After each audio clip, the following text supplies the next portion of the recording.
Hey guys, this is अक्षता। सो आज की video basic tutorial है जो कि बिगिनर्स के लिए है। बिना टाइम वेस्ट किए हम वीडियो को स्टार्ट करते हैं। तो सबसे पहला पॉइंट आता है बिगिनर्स के लिए, जो काफी कंफ्यूजिंग पॉइंट होता है कि जो बिगिनर्स होते हैं ना, वो कंफ्यूज होते हैं कि हमें स्केचिंग के लिए किन किन मटेरियल्स का यूज होता है।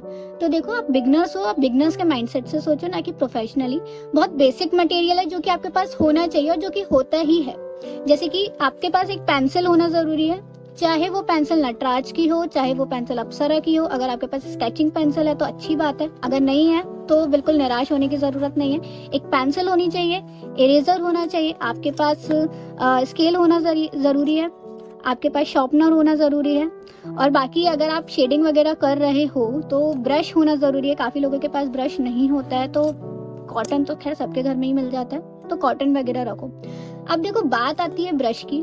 तो ब्रश में काफी लोग पेंट ब्रश का भी यूज करते हैं। तो अगर मेरा ओपिनियन ये है कि आप अगर जो मेकअप ब्रशेस होते हैं, अगर आप उनका यूज करोगे ना, तो आपकी शेडिंग और स्मूथली आएगी। उसका रीजन ये होता है कि जो मेकअप ब्रशेस होते हैं ना, उनके जो ये हेयर्स होते हैं वो काफी स्मूथ होते हैं, जो आपकी शेडिंग में एक स्मूथनेस अपने आप लेकर आते हैं। ठीक है, तो ये बेसिक मटेरियल है जो कि आपके पास होता ही है और होना ही चाहिए। अगर आपके पास और एक्स्ट्रा मटेरियल नहीं है, जो कि आप और बड़े बड़े प्रोफेशनल आर्टिस्ट को देखते हो, तो भाई कोई निराश होने की जरूरत नहीं है। ऐसा मत सोचना कि आप बिल्कुल स्केचिंग्स वगैरह नहीं कर सकते हो, ऑफ कोर्स कर ही सकते हो।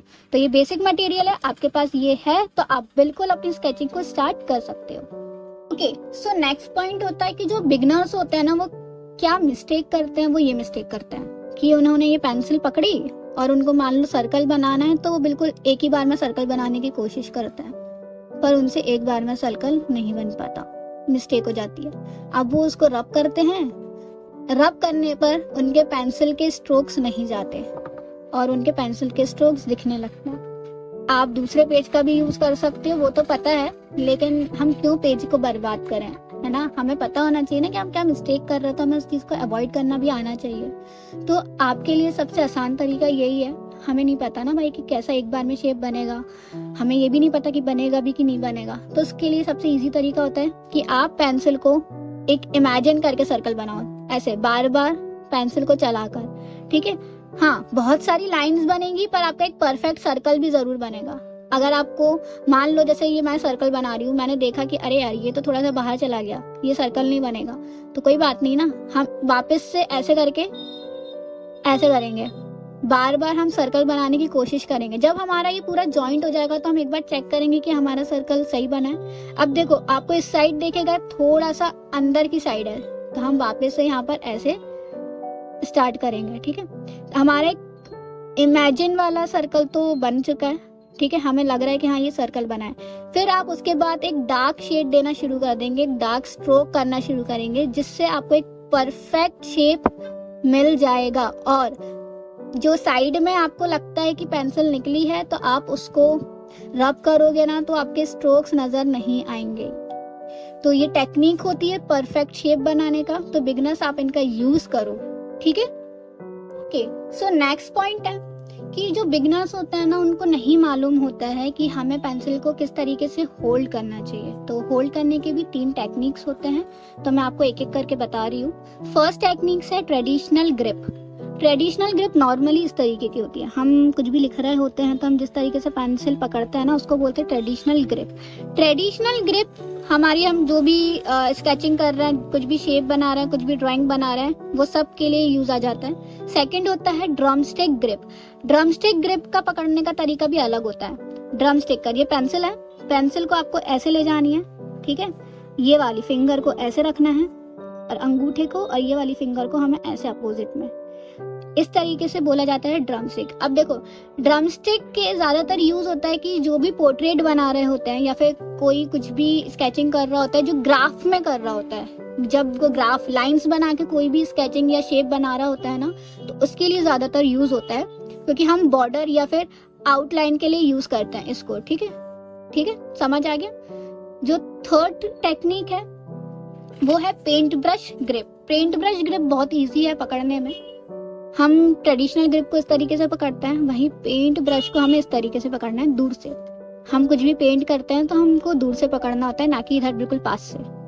अब देखो, इसका यूज कहाँ होता है। इसका यूज वहां पर होता है जहां पर हमें बहुत लाइट, कुछ भी हमें बस एक इमेजिन करना है कि हाँ भाई हमको इधर एक लाइन बनानी है, बस हम इससे क्या होगा कि जो हमारे पेंसिल का स्ट्रोक है ना वो नहीं, अगर इरेज करेंगे तो वहाँ पे दिखता नहीं है। ठीक है, तो ये लाइट के लिए होता है कि हमें कुछ भी लाइट एक लाइन बनानी है या कुछ भी एक सर्कल, लाइट सर्कल की, बस वो हमें इमेजिन होना चाहिए, ऐसा उसके लिए यूज होता है। अगर आपने रब किया तो आपको बिल्कुल भी उसका स्ट्रोक नहीं दिखेगा। समझ आया? उसके बाद पॉइंट आता है शेडिंग का। अब देखो शेडिंग की बात कर रही हूँ ना तो 3 तरीके की शेडिंग होती है, मैं यहाँ पर लिख देती हूँ। फर्स्ट शेडिंग जो होती है ना वो लाइनिंग होती है। ठीक है, ये लाइनिंग होती है फर्स्ट शेडिंग। और जो दूसरी शेडिंग का नाम होता है ना वो होता है चेक्स। ठीक है, थर्ड शेडिंग का नाम होता है सर्कुलर। ठीक है, अब ये 3 शेडिंग्स के नाम है कि आपको इन 3 शेडिंग्स करके आप अपनी स्केचिंग को पूरा फिल कर सकते हो, स्केचिंग बना सकते हो। तो देखो लाइनिंग में आपको बता भी देती हूँ कि कैसे यूज होता है। मान लो ये मैंने एक ब्लॉक बनाया, अब लाइनिंग शेडिंग हम कैसे करते हैं? लाइनिंग शेडिंग हमें सिर्फ ये लाइंस बनानी होती हैं। ठीक है, अब देखो ये लाइन, ये पूरे में मैंने लाइंस बना दी, ये मेरी अभी लाइनिंग शेडिंग हो गई। अब देखो मान लो कि इतने पोर्शन में लाइट आ रही है यहाँ, यानी कि वहां पर हमारी लाइट शेडिंग होगी और इतने एरिया में डार्क शेडिंग होगी। तो बहुत इजी है, नॉर्मल हमने पूरे में लाइन फेरी, इतने जगह में आप जो पेंसिल है उसको डार्क मोड में ले जाकर वापस से शेड करना शुरू कर दो।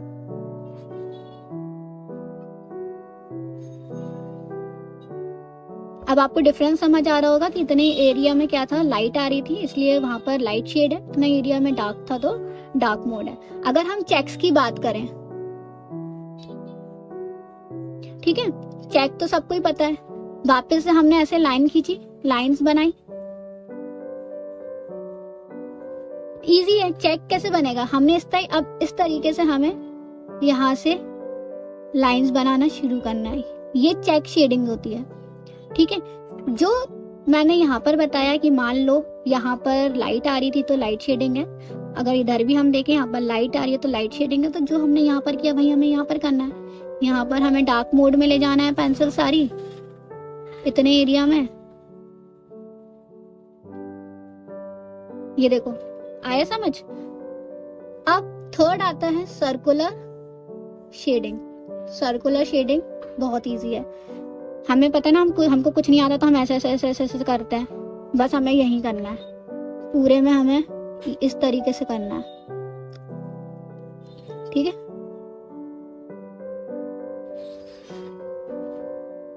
और हमेशा ध्यान देना, हम अगर शेडिंग कर रहे होते हैं ना तो हमें एकदम से डार्क में नहीं ले जाना है, हमें पहले पूरी जगह लाइट करना है फिर डार्क में।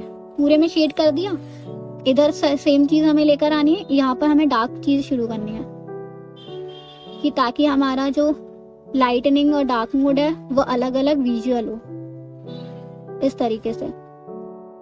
आया समझ में? ये 3 तरीके की क्या होती है, शेडिंग होती है।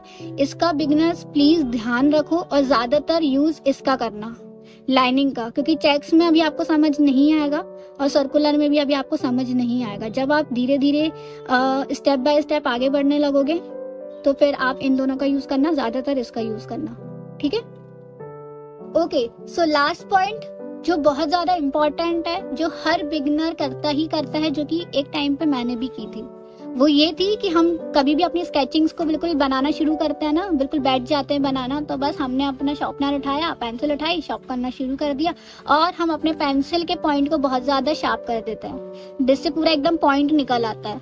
वो बहुत बड़ी मिस्टेक होती है, प्लीज ऐसा मत करना। उससे ऐसा होता है कि आप कुछ भी बना रहे हो तो जो आपके 2 शार्प पॉइंट है ना, वो पेज में स्ट्रोक देना शुरू कर देता है। मान लो गलत हो गया, आपने इरेज किया तो वो इरेज नहीं होगा, वो स्ट्रोक बन गया। और अगर आपने शेडिंग वगैरह करना शुरू करी ना तो फिर वो स्ट्रोक दिखना ही दिखना है। उससे एक जरा सी मिस्टेक आपकी अच्छी खासी स्केचिंग को खराब कर सकती है, जो मेरे साथ बहुत हुआ था। ठीक है, और इस मिस्टेक को मैं पहले नहीं समझ पाई थी, पर धीरे धीरे मैंने समझना शुरू किया। आप कभी भी अपनी स्केचिंग बनाना शुरू कर रहे हो तो आप अपनी पेंसिल का पॉइंट सिर्फ इतना रखो, ज्यादा टू शार्प मत करो, ना कि टू ब्रॉड, इस तरीके का भी नहीं होना चाहिए। ठीक है, इतना ही रखो प्लीज अगर शार्प हो जाता है, बहुत टू शार्प हो जाता है तो कोई बात नहीं, उसको थोड़ा बहुत मतलब किसी भी खाली पेज पर आगे से थोड़ा सा घिस लिया करो ताकि वो उसका टू शार्पनेस एकदम से खत्म हो जाए, फिर अपनी पेंसिल को स्केच करो। और एक और इम्पोर्टेंट चीज कि कभी भी पेंसिल को स्टार्टिंग से ही डार्क मत बनाया करो प्लीज। कोई भी स्केचिंग कर रहे हो, कोई भी डिजाइन बना रहे हो तो एकदम से डार्क मत किया करो, हमेशा पहले लाइटनेस लेकर आया करो, ठीक है, जिससे अगर कोई मिस्टेक हुआ इजीली रब होकर हम उसको सही कर सकते हैं, पर डार्क को हम रब करके सही नहीं कर सकते, ठीक है। तो हमेशा ये चीज़ें याद रखना, जो भी मिस्टेक आप कर रहे होते हो उसको अवॉइड करो, और जो मैंने टेक्निक्स बताई है प्लीज़ उनको यूज़ करो और अपनी स्केचिंग को स्टार्ट करो। और ये वीडियो आपको अच्छी लगी तो प्लीज़ लाइक, कमेंट, और जो भी आपके स्केचिंग जो आर्टिस्ट हैं उनको प्लीज़ शेयर करना मत भूलना। और आपको कैसा लगा, कोई भी डाउट वगैरह हो तो मुझे आप इंस्टाग्राम पे भी टेक्स्ट कर सकते हो या फिर आप मुझे कमेंट करके बोल सकते हो, कुछ भी डाउट है तो मैं आपको बिल्कुल बताऊंगी।